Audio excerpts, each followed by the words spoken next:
안녕하세요. 포토그래퍼 데르센입니다. 자, 오늘은 여러분들에게 레벨의 기본적인 활용 방법과 그리고 그 레벨을 이용해서 모노 브라운 톤을 구현하는 방법에 대해서 설명 좀 드리도록 하겠습니다. 자, 일단은 먼저 사진을 제가 열었어요. 사진을 열고 여기서 레벨을 찾아야 되는데 일반적으로 여기 보시면은 라이브러리 탭에서 여기서 익스폴드 탭으로 갑니다. 익스폴드 탭에 가시게 되면은 여기 보면 레벨이라는 게 있어요. 이게 이제 기본적으로 캡처 프로가 설치됐을 때 기본적으로 디폴트 값으로 지정되어 있는 메뉴의 위치거든요. 그렇기 때문에 그렇게 선택하시면 되겠고, 자, 익스폴트 탭에서 하단에 보면 레벨이라는 게 있습니다. 이 레벨이 처음에 접혀 있을 건데 이것을 클릭하시게 되면 레벨 창이 열리게 돼요.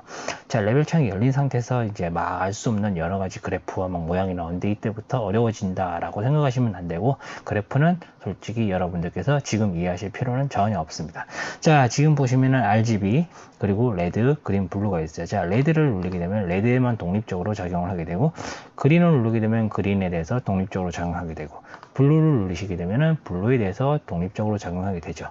자, 레드, 그린, 블루, RGB 이 세 개를 합친 게 바로 노출을 조정하는 RGB 탭입니다. 자, 이 RGB 같은 경우는 두 가지를 하죠. 노출과 대비를 관여하는데 이건 사실 노출 안에 대비가 있는 거잖아요. 그렇기 때문에 뭐 두 개로 구분하기 좀 그렇긴 하지만 그래도 좀 더 세밀하게 구분하고자 한다면은 단순히 어떤 노출 값을 더해주거나 빼주거나, 자, 이거, 그리고 어떤 노출 값의 차이를 이용한 대비를 주는 방법, 이것, 그리고 두 가지를 이 RGB 채널에서 하게 됩니다.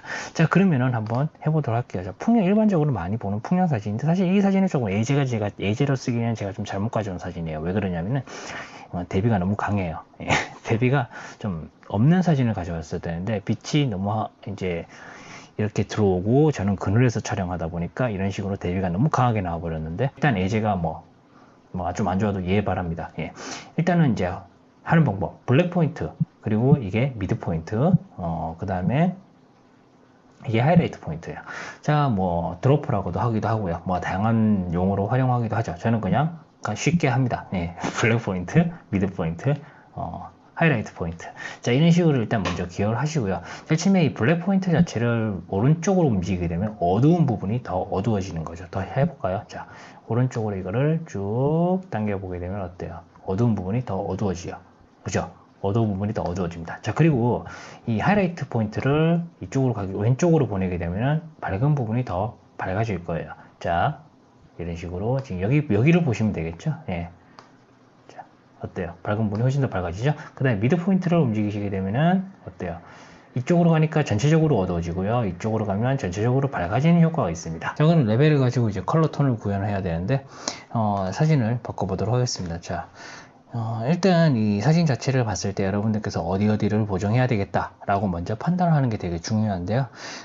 저 같은 경우는 일단 이미지의 그런 느낌을 제대로 전달하기 위해서 크롭을 좀 할게요. 이미지의 그런 크롭을 좀 해가지고 여러분들에게 조금 더 늘릴까요? 조금만 더 늘려가지고 이런 식으로 크롭을 해가지고 보도록 하겠습니다. 자, 이런 식으로 크롭을 했어요. 자, 크롭을 했고요. 자, 그리고 이 사진에서 이제 여러분들께서 어떤 식으로 보정할 건지를 먼저 판단을 해야 되는데, 사실 보정을 많이 하지 않으신 분들은 그런 부분들을 판단하기가 생각보다 쉽진 않아요. 그래서 제가 이제 한 가지 팁을 드리자면은, 보정을 할 때 한 번에 어떤 톤을 딱 완성하겠다라고 하면은 그 전체적인 부분을 보는 것이 아니라 세밀한 부분을 먼저 확인하고 들어가는 거예요. 자, 제일 처음에 이제 여기서 제일 필요한 부분이 뭐냐? 만약에 이 사진이 어둡다면은 익스포즈 값을 통해서 노출을 올려주고 내려주고 해야 되겠죠, 당연히. 하지만 노출 적정합니다. 상당히 괜찮게 찍었다는 사진이에요. 자, 노출에 한해서 말이죠. 그리고 이제 여기서 중요한 거, 컨트라스트를 제가 좀 주고 싶어요. 컨트라스트를 줘가지고 이 어두운 부분과 이 밝은 부분의 차이를 더 벌려가지고 이런 인물이 대비로 인해서 더욱더 부각이 되는 이미지를 얻기를 원합니다. 왜 그러냐면은 이 듀오톤이라는 거죠. 듀오톤이 아니죠. 모노톤이라는 것 자체가 잘못하면은 인물이나 어떤 주피 자체가 배경에 묻혀버릴 수가 있거든요. 그렇기 때문에 그 배경에서 묻히는 것을 방지하기 위해서 어떻게 해야 되냐면, 첫 번째로 촬영 자체를 배경과 인물을 확실히 구분할 수 있는 장소로 선정을 해야 돼요. 그리고 그 선정을 한 상태에서 그런 대비라든지 컬러 톤의 변화를 줘가지고 그것을 통해서 인물이 더 잘 부각되게 만들어주는, 한마디로 말해서 촬영 자체를 잘해야 된다는 겁니다. 촬영을 뭐 뒤에 배경이라든지 빛에 대한 이해가 전혀 없이 그냥 망한 사진 살리기 용도로 흑백 사진을 한다면은 여러분은 지금부터 그렇게 하시면 안 된다는 거예요. 자, 일단은 컨트라스트 값을 제가 조금씩 올려보도록 하겠습니다. 자, 컨트라스트 값을 이 정도로 올렸어요. 괜찮네요. 생각보다. 자, 컨트라스트 값을 살짝만 올렸는데도 나쁘지 않은 보정이 들어갔습니다. 자, 그리고 이제 여기서 뭐 다르게 건드릴 거는 없어요. 이 익스포저와 그 다음에 하이 다이내믹 레인지, 여기서는 뭐 딱히 더 이상 건드릴 게 없고 이제 레벨을 이용해서 컬러 톤을 만드는 작업만 하면 될 것 같아요. 자, 컬러 톤을 만들기 전에 일단은 먼저 세츄에이션 값을 좀 내려서 흑백으로 만들어야 돼요. 근데 이 캡션 프로는 이제 다음 편에 이야기할 내용인데, 이거는 이제 다음 편이고 다 다음 편이죠. 인물 사진 흑백으로 보존하는 방법. 근데 흑백에도 정말 소름 돋게, 정말 소름이 돋을 정도로 흑백이 잘 표현되는 사진이 있고, 마치 그냥 아무렇게나 찍고 그냥 대충 흑백으로 먹여놓고 그냥 느낌 있어 보이려고 하는 사진이 있고, 그런 사진들이 있거든요. 그렇기 때문에 흑백 사진을 어떻게 보정하고 어떻게 촬영했으며 이런 부분들을 다음 편에서 설명을 드릴 겁니다. 자, 일단은 이번 편에서는 어떤 식으로 보정할 거냐면은, 여기서는 세츄에이션을 건드릴 거예요. 세츄에이션이 커지면은 당연히 채도가 올라가겠죠. 네, 그렇기 때문에 여기서는 채도를 완전히 빼줍니다. 채도가 0이 돼버리니까 마이너스 100이 되니까 어때요? 예, 흑백으로 변환이 돼버렸어요. 하지만 저희는 여기가 원하는 톤이 아니죠. 여기서 모노 브라운 톤을 덮어야 됩니다. 자, 일단 레드, 그린, 블루가 있어요. 레벨에. 이 레드, 그린, 블루의 색을 조합을 통해서 이런 오늘 하고자 하는 모노 브라운 톤을 구현하도록 할 겁니다. 자, 일단 이거 사용할 때 상당히 조심하셔야 되는 부분이, 조심하실 필요는 없고요. 좀 주의하셔야 되는 부분이 뭐냐면은, Alt 키를 누르고 이 포인터를 당기게 되면 상당히 미세하게 움직이거든요. 일반적으로 그냥 마우스 클릭한 상태에서 당기게 되면 정확하게 숫자를 맞추기가 상당히 힘들어져요. 근데 이제 Alt 키를 누르게 되면 이제 제어가 들어가게 되는 거죠. 여기서 당겨도 1단위로 조정하는, 쉽게 조정이 가능합니다. 자, 이걸 왜 알려드리냐면은, 채널에서 세 가지 색의 조합으로 활용해서 어떤 컬러 톤을 만들 때는 이런 숫자 1, 2의 차이에서 색이 내가 원하는 방향보다 약간 이게 뭔가 된 것 같긴 한데 뭔가 이상한 그런 느낌이 나올 수 있거든요. 그렇기 때문에 Alt 키를 누르고 컬러톤 조합할 때는, 레벨에서 컬러톤 조합할 때는 Alt 키를 누른 상태에서 반드시 레벨 포인트로 움직이는 것이 좋다. 그걸 팁으로 하나 알려드리고요. 자, 일단은 제가 여기서 이 빨간 하이라이트 포인트 여기를 눌러서 쭉 당겨보도록 할게요. 쭉 당기니까 어때요? 컬러톤이 변하죠? 지금 컬러톤이 계속 변하고 있습니다. 자, 변하고 있죠. 좀 더 갈까요? 자, 이 정도면 된 것 같아요. 대충 이렇게 갈색 톤으로 일단 대충 만들었어요. 레드가 가미가 되다 보니까, 흑백에서 레드가 가미되다 보니까 뭔지 좀 갈색인 갈색인데 약간 젓갈색의 그런 느낌이죠. 네, 그렇기 때문에 여기서 이제 다시 이제 미드톤, 이 미드톤을 가지고 이제 미드톤을 이용해서 이게 움직이게 되면은 여기 이 미드 포인트 역시 마찬가지로 같이 움직이거든요. 그렇기 때문에 이걸 반드시 복원을 해줘야 됩니다. 네, 너무 많이 갔다. 이거를 0으로 만들어주게 되면은 너무 많이 복원해주게 되면 오히려 청색 쪽으로 가버리기 때문에 그냥 살짝만 복원해 주는 거죠. 그린으로 일단 넘어왔습니다. 자, 그린으로 오니까 그린에서 한번 조정을 해볼까요? 어떤 색으로 되는지. 그린에서 상당히 색이 얼토당토않게 지금 뜨고 있죠. 네, 내가 생각했던 컬러와는 좀 다른 방향으로 많이 뜨고 있는 것 같은데, 이러면 그린은 지금 건드릴 필요가 없습니다. 혹시나 이제 나중에 필요한 부분이 있다면은 그 부분에 대해서 건드리면 되는 부분이겠죠, 이거는. 자, 그리고 그린은 그냥 넘어가도록 하고요. 그다음 블루에서 이제 어떻게 하냐면은, 이걸 가지고 이제 이 붉은색의 젓갈색이라 그러죠. 어감이 좀 이상한데, 젓갈색을 조금 더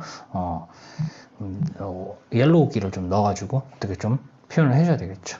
자, 여기서 이 녀석을 살짝만 내려줄게요.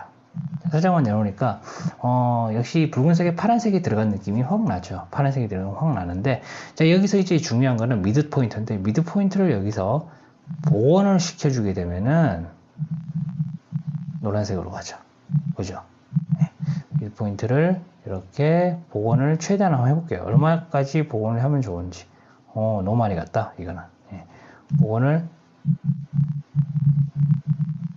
자, 이 정도로 복원을 해주면은 컬러 톤이 이렇게 나오게 됩니다. 이제 사진을 보면은 첫 번째로 이제 원본이죠. 원본에서 이제 그냥 흑백으로 전환했을 때, 그리고 흑백에서 이제 모노 브라운 톤을 가미했을 때 이런 느낌으로 나온다는 거. 모니터, 여러분이 보시는 모니터에 따라서 이 사진의 색이 조금 다를 수도 있긴 하지만은 제 모니터를 봤을 때는 사실 어느 정도 제가 원하는 방식대로는 보정이 된 것 같아요. 제가 지금 보정을 하는 데 있어가지고 지금 보시면 아시겠지만은 한 번에 정확한 값을 입력해가지고 하진 않죠. 절대로. 예.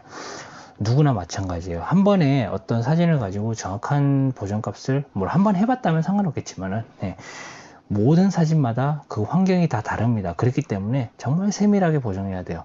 제가 방금 이 톤을 내기 위해서 이렇게 보정했다 하더라도 다른 사진에 갔을 때는 또 이게 안 먹힐 확률이 상당히 큽니다. 그렇기 때문에 여러분들께서 보정할 때는 저 강사는 저렇게 한 번에 확 스크롤 확 내리면서 정말 빠르게 보정하는데 나는 왜 저렇게 안 될까? 그렇게 생각하실 필요 전혀 없다는 거예요. 한번 해본 사람하고 한 번도 안 해본 상태에서는 그렇게 한 번에 컬러 톤을 내가 원하는 대로 뽑아내기가 상당히 힘들어집니다. 지금 제가 했던 것처럼 말이죠. 여러분들께서 어떤 컬러 톤을 연구하고 만들어내기 위해서 공부를 좀 하는 과정에서 좀 그런 거 있을 거예요. 생각보다 내가 원하는 컬러 톤이 되게 안 나온다고 막 할 때 있어요. 제가 그랬어요. 제가 예전에 어떤 그 투명하면서 약간 그린 톤이 가미가 된 그런 컬러 톤을 한번 만들어 보고 싶어 가지고 되게 그때 한 2일인가? 2일 정도를 정말 하루에 열 몇 시간을 매달려서 컬러 톤 빼려고 한번 노력을 해본 적이 있거든요. 근데 결국 못 뽑았었는데 그냥 손 놓고 있다가 어느 날 갑자기 그냥 한번 해볼까 하고 딱 했는데 그게 되더라고요. 네. 그런 경우가 있습니다. 오히려 안 된다고 해서 거기에 너무 매달리게 되면 그때부터 머릿속에 막 혼란이 오기 시작해요. 그렇기 때문에 여러분들은 컬러톤을 만들거나 아니면 연구를 하는 데 있어서는 정말 쉬어가는 게 정말 중요하다. 예, 잠시 쉬어갔다가 좀 컨디션이 좋고 머리가 좀 맑아졌을 때 그때 하시는 것이, 그때 짧게 1시간 연구하시는 것이 제일 효율이 좋습니다. 마지막으로 이제 한 가지만 더 말씀드리자면 다음 편 강좌에 대한 예고인데요.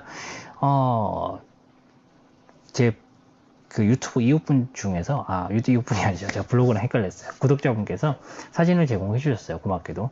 오로라 사진인데 이 별 사진을 정말 환상적으로 좀 보정하는 방법에 대해서 좀 알려주세요 라고 하시더라고요. 사실 이게 제가 지금 책에 쓴 내용이 이게 들어가 있는데 조금 다른 성격으로 들어가 있긴 하거든요.